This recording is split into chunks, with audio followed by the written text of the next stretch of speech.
Good morning mga ka-Bible. So ngeni ala tamong klase.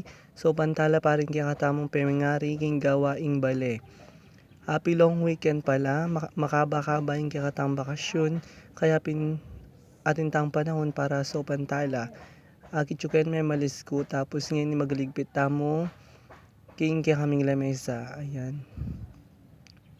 So kini mga ka-Bible is gawan tamo itang utos na ning Diyos na itang ikaapat na igalang laring pengarita mo at luguran tala. Ayan.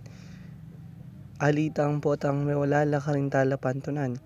Kaya o yan, and then kay bad ko kayo may nuklip kong imalan. Siyempre, bilang panghani, kailangan ni katamong gawaing bale mga ka-Bible. Mo banal king simbahan.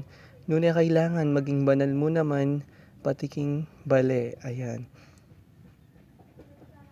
Pagpasensya nyo na pala, ako agad may kapag-post kasi busy king eskwela dahil examination mi last time.